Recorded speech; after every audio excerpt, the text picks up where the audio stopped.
How many of you have experienced assessment tools in your organizations? Either you are the one to administer them or you have taken the assessment, and how do you feel about it? How dependable are they? We are going to delve a little deeper into all of this in this video today.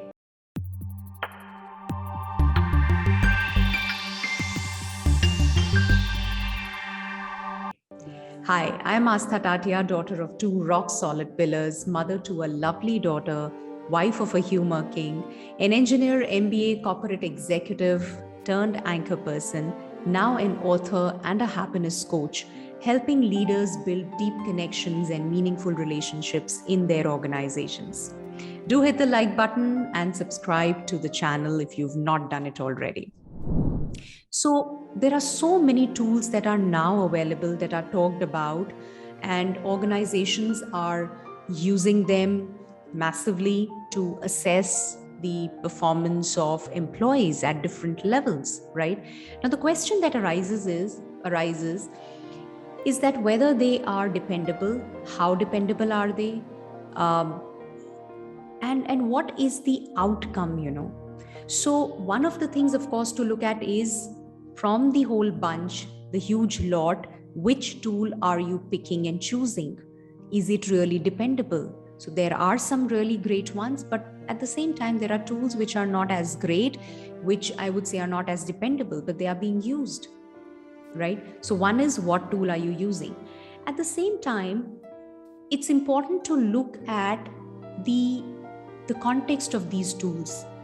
While you can really, maybe you can establish a ground if you want to, you can use it as a reference point, a starting point. Okay, let me do this to get some idea about where to start, to build a ground on which to work. But ultimately, I strongly feel that because we are all human beings, we are talking about human beings here, there are far too many variables to make this process seem as simple as we do. So if we think that, okay, there's one assessment which gives pretty accurate assessment, but the thing is, there are too many variables, and by and large, there are human beings involved. So when you're talking about something like a 360 degree, also very, very basic, but there are human beings involved.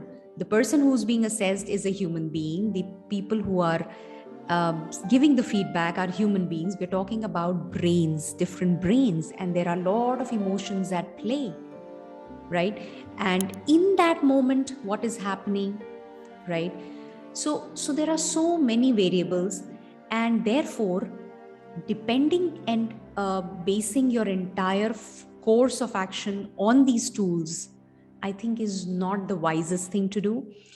And every time we talk about human beings, nothing can beat the human intervention, the connect, right? And which, of course, organizations do agree with. But I would say, yes, looking at these tools from a context that, let me just take this as a starting point, just as a reference point, that's it. And then get into that interaction, that communication with that human being on a very different level, because we have no idea what's in the assessment is basically this person driven by his beliefs and acting out of his habits. And when you get into the depth of it, you discover a new world altogether. So I think more focus should be put on having that a one-on-one session alongside maybe using a tool if you really want to do that, and have that session to get a flavor, to get a feel of what it's all about, and then decide the future course of action, which again has to be a manual human intervention, like a coaching experience, right? So I think it's time we realize that, human beings, what they need is that connect, somebody listening to them, understanding them. Yeah. I hope the point is made and you found it relevant. If you did, please hit the like button, subscribe to the channel, and I'm going to see you in the next video. Take care. Bye bye.